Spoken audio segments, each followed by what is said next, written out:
Hey, Susquehanna, this is episode 8 of the SCHS Works podcast. I'm Mr. Soden, and today I have a special guest, Mrs. Mattis, our school nurse. Mrs. Mattis, how are you? I'm doing well. How are you? Not too bad at all. So, you are our one school nurse, obviously covering the whole entire district. How do you go about divvying up your time? Well, I was told by Mr. Stone many years ago I needed to divvy up my time between both buildings as equally as possible. So we've stuck with typically 3 days a week. Monday, Wednesday, Friday I'm in the elementary school, and Tuesday, Thursday I'm in the high school. Based on the number of students in each building, that's pretty equal to give everybody equal opportunity to access me. Yeah, so I also, though, even though you're in the elementary school typically on Fridays, I'll see you first thing on Friday mornings because you're here for our Students Assistance Program meeting, correct? Yep, so you're kind of bouncing all over the place. And so if you're not in the high school, let's say it's a day where you're not in the high school, does that mean we don't have nurse coverage? No, absolutely not. We always have a nurse in each building. There's an RN or LPN opposite me every day. Typically, you'll see Shirley Decker over here on Mondays and Wednesdays, and then you'll have Michelle Oakley on Fridays. But you're just kind of overseeing the whole nursing program here, and it keeps you busy, keeps you hopping for sure. It does, correct. Yeah. So, hey, a couple questions for you. Have you heard about this quarter 2 passing grades assembly that we're going to do? I have heard about this. Okay, so give me your 100% unbiased opinion. What do you think about this idea? I think it sounds like fun for some students. I know that the elementary kids have had a glow stick party and they've had a blast doing so. It's very loud and wild and everybody has a great time. But I do know for a fact certain students in the high school are asking if they actually have to go. Would one of them be named Lily Mattis? It might be. That makes sense. Your daughter. All right. So here we are. Yeah, you're 100% right. And I like how you just called me out on this podcast. Pretty much stealing the elementary school's idea of their glow stick party. But for the quarter 2 passing grades assembly, we are next week on the 18th during periods 10 and 11. We are going to have pretty much a dance during the school day. We've got DJ Jeff Kelsey all lined up. We have put in an order for hundreds of glow sticks, sunglasses, necklaces, you name it. There's even these like finger flasher things. Oh, those are fun. It'll be awesome. So that's what we're gonna do. We're gonna try this dance during the school day, kind of getting ready for the semi-formal. Maybe we can teach some people, the electric slide. Maybe we can get a little cha-cha. But I'm pumped for it. I know that there are a couple people out there who are like, oh, seriously, Mr. Soden, this is lame. A dance? I think it's going to be a great time. It'll be fun. It'll be what you make of it. Absolutely. So, hey, parents, if you're listening, if your student is passing every single class, next Thursday, they're going to take part in this. If they're not, we're going to give them some time to be working on assignments because the quarter is over the following week. I've got another random question for you, Mrs. Mattis. Okay. Have you heard of Girls on Fire?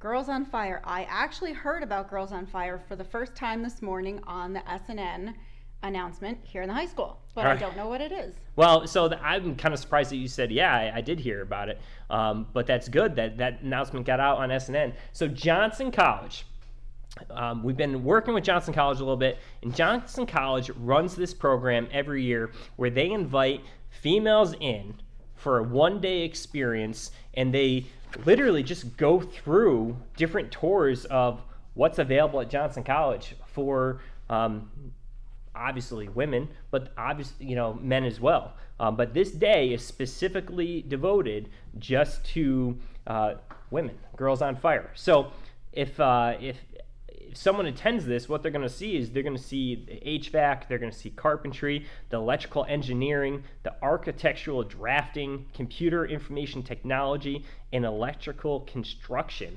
Mrs. Carpenter has volunteered to chaperone this, and they're only giving us 20 spots.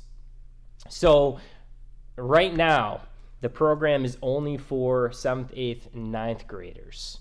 And I promise I didn't say a bad word. That was just our bell. We are heading to third period right now. But we have 33 females in our 9th grade class, and I would love to take every single one of them, because even if they're like, hey, I'm going to go be a biologist, in 9th grade, you don't know what you want to do, True. and getting exposure is important. Absolutely, and it's a wonderful opportunity, whether you follow through and ever go to Johnson College or any other school for a STEM program. It's an experience that you get to have. Yeah, absolutely. So sign up for the trip, guys. Go. Girls, go. Yeah, because I only have 20 spots. First come, first serve. 9th graders right now. It's open for 9th graders. Girls on Fire. Kind of reminds me of the song. Indeed. Would you like me to sing it? You know it that well? Nope. And I'm pretty sure we'd lose viewers. So I'm not going to go with This Girl's on Fire, that song. Let's get into the meat and potatoes. You are not here because girls are on fire. You're not here because of the passing grades assembly. You are here because there are some awesome programs coming onto your office that we feel we need to highlight. So let's talk about the first one, the C2Succeed program. Can you give me a brief rundown on what this is? Sure. C2Succeed program is a new program that's being offered this school year, and I believe the grant will also cover next school year. Then we'll see how it goes. It is sponsored by the United Way, Northeast Eye, and NEPA Community Health Center.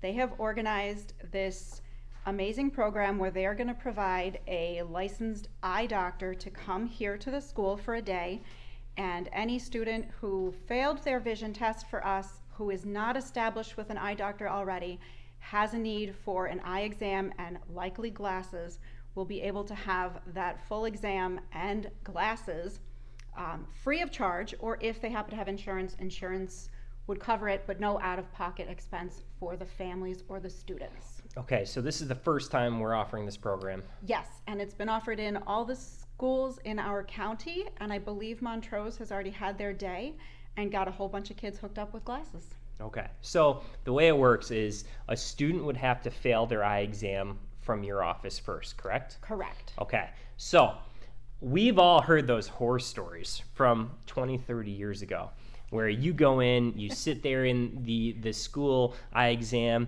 and and you say you see different things, and they're like, you failed. And then you go to the eye doctor, and the eye doctor's like, you're fine. Oh, is there a chance that occurs anymore? Like the horror stories from 30 years ago where the school nurse got it wrong? Like, how do you guys do these eye exams today? Well, we have a variety of equipment here at Susquehanna Community School District for doing eye exams. We have some really fancy technology with this spot vision screener where students don't have to read letters or numbers. They just look into the machine. The machine reads the light and the diameter of eye parts. I don't even know the science behind it, and it gives us a pretty accurate reading. But we use that along with the old-fashioned vision screeners where kids have to read letters to coordinate and see. Do we get it wrong? Do the kids sometimes fail their tests because they don't feel like it, having a bad day, forget what their letters are? Absolutely. But it's beneficial for everybody, whether they have a vision problem or not, to see an eye doctor, because your eyes are a body part and there's things that can be wrong with them besides vision. So it's good to see an eye doctor every year, every other year. Yeah. And you guys now have the technology where you're pretty accurate. Yes. You're just pointing this machine. You had the fancy name for it, I don't, at the individual's eyes, and it gives you a readout right then and there. When I first saw that in action, I was impressed with that. So a student fails the eye exam, then they can be recommended, to this program, and at the end of it, they get to, in theory, pick out glasses that they like. They will be given a selection. I don't know what amount of frames they're going to bring when they come, but the kids will be able to pick out the frames that they want, and within 10 to 14 days, they will have a new pair of glasses if that's appropriate. That's awesome. And really at no cost to the individual. You said that they would bill insurance if they had insurance? Correct. If you have medical or eye insurance, they will utilize that. And if you don't, there's no charge. There's no background checks. You don't have to provide tax forms. Parents just have to sign 2 consent forms and medical history paperwork so that we can share that with the eye doctor, and they will do the rest. Awesome. Awesome. So I know we have a date. I know, they're going to come out and they're going to do this. So really, we're just kind of highlighting this service as something that I think is really worthwhile and awesome for our students. But if there's someone out there that's like, hey, I think, I didn't quite get my paperwork in, should they just reach out to you and we'll see what we can do at this point? Absolutely. Call me, email me, stop into my office. We can go over what may or may not be needed. And this is perfect for the students who are being seen. They don't have to miss a day of school. Mm-hmm. They don't have to drive to Montrose, Binghamton, Scranton. Don't have to worry about weather. The eye doctor's coming to them. That's awesome. That's awesome. All right. You want to shift away from the eyes and go towards the teeth? Sure. All right. So the mobile dentist. This is not a new thing. Any idea how long we've had the mobile dentist? 10 plus years. I'm not sure if it's been 11 or 12, but at least 10 years. There's no way it's been that long. There is. I was thinking in the back of my mind, maybe 6 years, but you're saying it's at least 10 years they've been coming here. At least since 2014, and it may have been before that. I didn't look back any further. Okay. All right. So give me the quick rundown. What is this? It's obviously a dental service that's coming to the school. Yes. So the mobile dentist is actually a nationwide organization, and they provide us with a dentist and dental hygienist and all of the equipment necessary for everything from a basic tooth cleaning to fluoride treatments, minor repairs, pulling teeth, filling cavities. They do sealants, and similar to the C to Succeed program, they will bill your insurance if you have insurance, and if you don't, they will at least do the cleaning and a screening for any obvious decay and fluoride treatment at no cost to the families. Wow, that's quite a bit. It is. It's wonderful.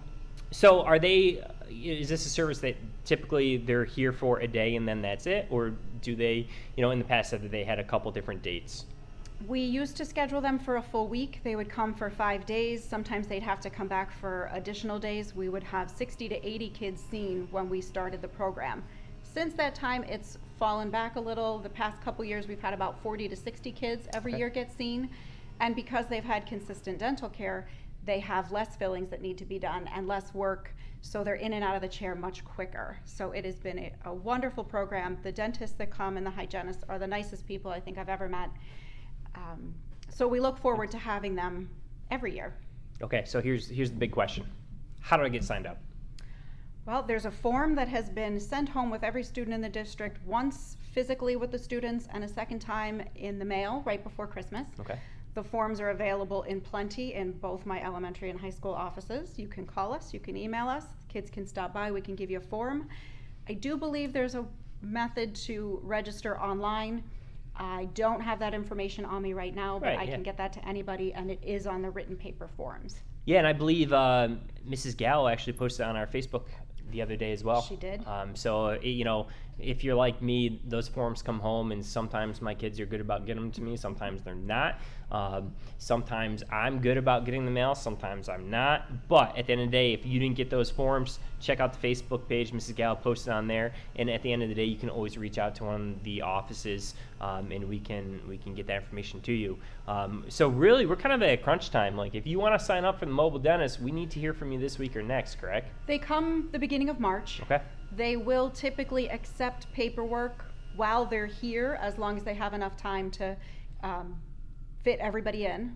March is a bad month with weather, so we often have snow delays and changes there, but they will commit as much time as they can so that every child will get seen and treated. Again, this would be a day you don't have to take off from school to see the dentist. If you're already established with a private dentist, keep seeing them. You don't want to change, because these are folks that you can only see once a year here at school. You can't make an appointment with them throughout the year. So if you have a dentist, keep seeing them. If you don't, come and see them. They'll make you smile brighter. It'll be a wonderful experience. Awesome. Like, honestly, I sit back and I look at these two programs, and I'm just impressed. I'm impressed that you're able to get the C to Succeed program in here. I'm impressed that you've kept, the mobile dentist here for over 10 years. Really, job well done. And we're just trying to do our part right now and get the word out there. So can I shift gears for a second? Absolutely. So this is a refreshing step away from your kind of daily routine, because I don't know if you know this or not, but sometimes, Mrs. Mattis, parents, students, athletic directors can get very frustrated with you because you require medical documentation. And I just want to go on the record right now and let everybody know that you're doing it because that's what the law says. You're right. doing it because this bald guy sitting next to you right now says you have to. So you don't enjoy calling and saying, hey, we need a doctor's note. We know it's a pain in the butt sometimes, but it's just one of those things that we don't have a choice in. That's correct. We need to know when you're out, why you're out, and when you can safely come back in nice, clear writing from the doctor's offices. Yeah, I think sometimes doctors are trying to be flexible and they send notes that are very vague, and we get them and we're like, well, we don't know what to do with this. Yes.